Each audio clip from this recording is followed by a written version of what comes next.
Hey guys, my name is Shanae Jones and this is KNKY, which stands for Know the New Kinky You. We are here to extend the conversation that we started on our Instagram live post, so hopefully you got a chance to watch that. If not, please, I encourage you to do so.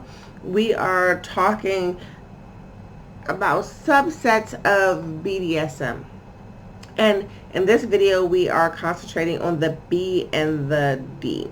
So B and D, or Bondage and Discipline, is a specific subset of BDSM. And BDSM is an umbrella term that can stand for a whole lot of stuff, right? So if it's something that you're into and you're active and you are a member of the community and lifestyle and you know all about it, I would appreciate if you could help me enlighten the others of us who perhaps are not so inclined.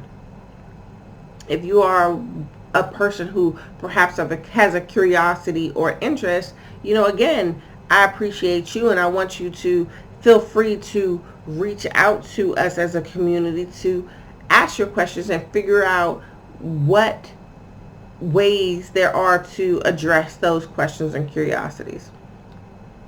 Now, the original post was still a very general topic, and this is not going to get into super detail, but it'll give us a starting point, a launch pad to have conversations. Now, BDSM is not something you might not think is you, but you never know. When it comes to sex and sexuality, you never know what is you until you actually try it. And so the bondage and the discipline, as I again do my research, there are theories that those two things don't naturally go together, but I feel that for those that agree that they do complement each other. So what you're going to find is that to be bound by something or to be confined is a form of discipline, right? So they do go together. I'm sorry, I had a little technical difficulty to see what that was. Your freedom is one of the biggest things that matter to us, and to have that restricted and managed by someone else is something that can drive us crazy. People that go to prison, they lose their shit because they can't come and go as they please. So in a sexual situation where you are bound and confined by somebody else and you can't come and go as you please, you can't move the way that you want to move, we process that differently. Now, there are those of us who can understand that we can be safe in those types of environments. And don't get me wrong, so I don't know at this point what you're thinking when I say bondage, but there are ranges. So it's always levels to stuff, right? So when we're talking about bondage, we can be talking about something as simple as taking a necktie, like a regular man's necktie, and tying it around your wrist where you are confined. It can be this way, it can be behind your back this way, it can be above your head this way. You can take that tie and be restrained. You could also do it the other way. So there are these theories where, okay, you're bringing your body together to be tied up, or you could be outwardly tied to a post here. I'm going to straighten my arms here, and your legs can be, you can't see my legs, but your legs can be tied to a post where your body is then spread eagle, and you're very much exposed. When you do this, you can understand that things can go from a very simple, which is, in honestly what I showed you, or at least what I theoretically demonstrated, since I don't actually have a tie, can be very, very simple, versus certain people that go to a different extreme where you're having full body bondage, where you're being tied up and suspended in midair, or even practically mummified. Honestly, it just depends on you and what you are into. So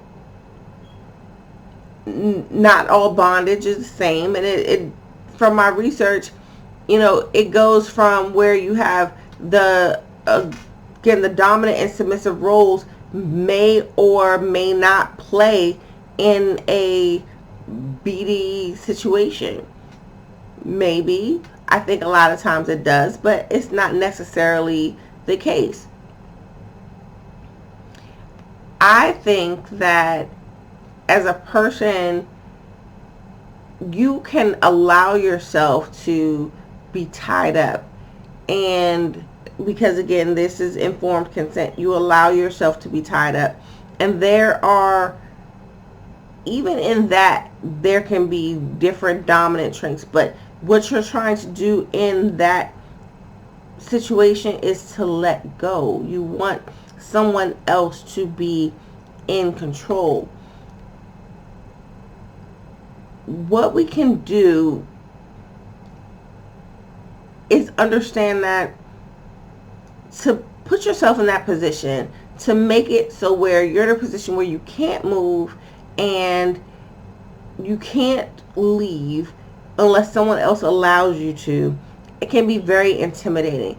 Giving someone else control to set us free is something that takes a lot of trust. Trust is a really, really big thing.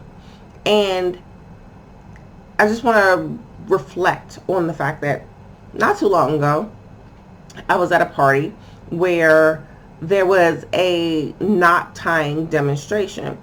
And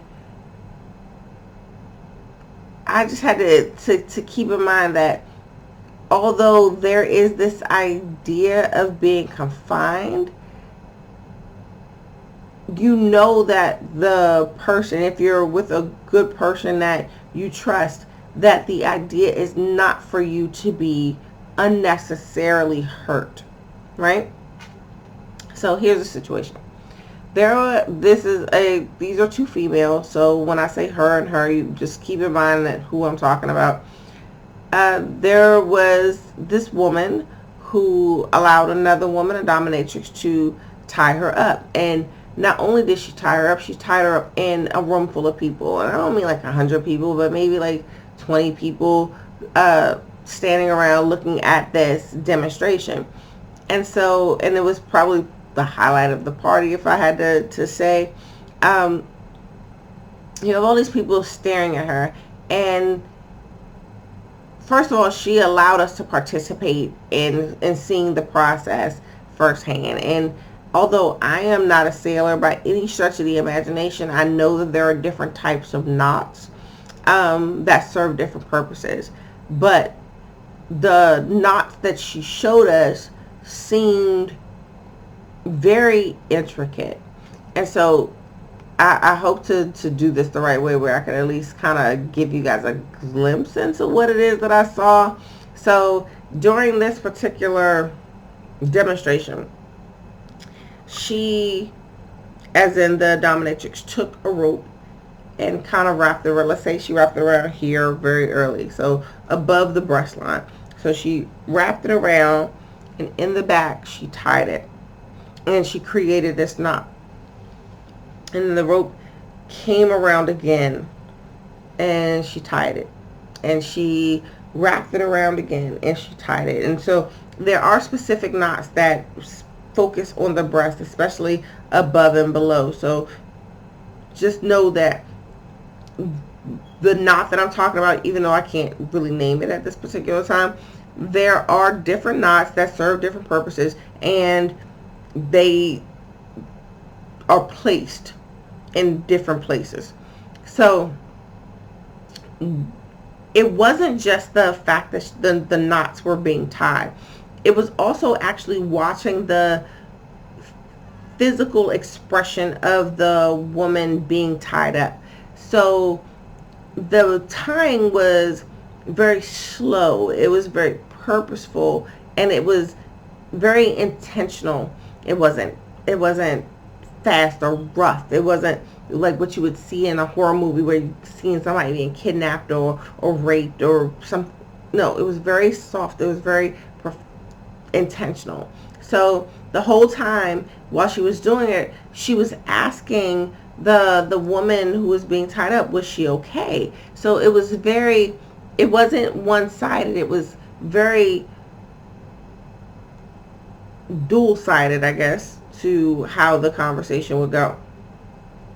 So by the time that she finished the demonstration, she was able to bind her subject. I'm going to call her subject. She was able to bind her subject and create a environment where, by pulling the rope a certain way, tying it, pulling it, she created a pressure that was like pulling her in, right?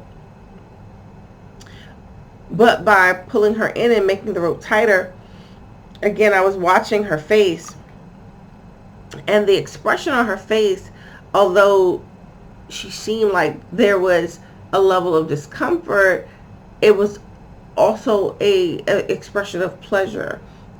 So there perhaps could be a moment of confliction where you feel pain, but you also feel pleasure. But remember, those sensors, those receptors in the brain come from the same place. And I was thinking that there's no way she's going to be able to get out of this tie. And if somebody meant to do her harm, what the hell was she going to do? But when you looked at how she did the ties, I promise you the release was like that. It was probably one of the quickest rope releases that I'd seen. Not that I've seen 1,000, but I've seen a couple hundred. And so you realize that when you do it correctly, everybody is safe. So the moral of the story is that you don't ever want to put yourself in a position where you can't recover quickly. You want to make sure that the person that you are entrusting your safety with is a person that you actually trust. Now, the internet of things has made us, the world, a very small place. So you can easily look up BDSM knot tying and figure out how to do certain things. You can practice on a willing partner and make sure that you are doing it the right way. BDSM is a lot about rules. It's also about consent. You have to do things in an environment where you are talking to your partner. You're both on the same page. You've agreed to what's about to happen. You've perhaps even written out an agreement. I'm a fan, if y'all don't know me, the Big Bang Theory, and Sheldon Cooper does his relationship agreements and his roommate agreements. Having things written down and spelled out, I am a fan of. So there's that. So when you are thinking about what it is that you want to do, when you are the dominant person who has the control, you want to make sure that there's nothing going wrong in the situation. It's your job to teach and train the submissive about what to expect to have happen to them. It's your job to teach them what will make you happy, right? When you are the submissive, it is your job to comply within the rules of what is going on, or else, you know, there is the discipline. So we said BD, so we're going to talk about the D. There's discipline or punishment. And there are times when the submissive can actually be purposefully can actually purposely violate the rules so that they can be punished. So, you know, you have to play your ear into the situation. Punishment is not just physical, it can also be psychological, right? So it can mean being whipped, and most of us who are perhaps not full-fledged BD engagers perhaps enjoy a spanking. So imagine if you are engaged in sex and you get a pop on the ass and you're like, oh, that hurt, but it felt good. So, you know, that's the escalation point. It's the gateway drug into, perhaps the gateway drug into BDSM. So, you know, there are things where you could be hit on the butt, or you could be smacked in the face, or, you know, you could be talked to. You know, I don't know about you guys, and you might not like how I say this, but there are very few times where a woman can be called a bitch excessively and enjoy it, except for in the moments where she's having sex. So, a bitch, a slut, a whore, this and that, those words can be very demeaning. It can be very humiliating, but in the midst of having sex, they can have a entirely different meaning. You may or may not agree with me, but, you know, in my experience, in the conversations that I have and the research that I've done, I find it to be true that those are the moments where those words can become exceptions. So again, discipline can take many forms. It can result in role play where one partner, the dominant, is becoming an authoritative figure, as such as a teacher or a police officer or a parent, where they are then punishing their submissive for a particular infraction. It can also be about arousing your submissive, if you're the dominant, arousing your submissive to the point where they can't take it anymore. It's like where something was fun and it's like it's being tickled to the point where you're about to pee. It's like, you know, it could be that, or it could be, oh my gosh, you are with your partner and they're feeling great and they're about to orgasm and you just stop and you're like, oh no, this is my punishment, I'm being disciplined. Like, there are so many different things and scenarios that can happen that it's almost implausible to talk about in just a little segment like this. So what I want you to do is understand that there is nothing wrong with you if you feel these desires, or if these are the things that you're into. BDSM and Bondage and Discipline, in this particular video specifically, all have ranges. It could be something where you could be tied up with a scarf or a necktie around your wrist. You could be spread eagle on the bedpost, or you could be suspended in mid-air. You could be completely wrapped as a mummy. You could be spanked during sex, or flogged with a whip, or made to do something that causes you some humiliation, or being denied something that you really want, or anything. The opportunities are endless, and that's one of the beauties of BDSM. It's not just about mainstream. Be creative. Figure out what it is that you like and do it. So again, I'm Shanae Jones. This is KNKY, which stands for Know the New Kinky You. I am your resident certified sex coach, and I hope that you found this interesting, as well as all the other videos that I've posted, interesting. If you have questions, please feel free to send me a direct message or comment on the video below, and I hope to see you again very soon. Oh, don't forget to subscribe to YouTube. Everything I do across all social media is at DOYOUKNKY.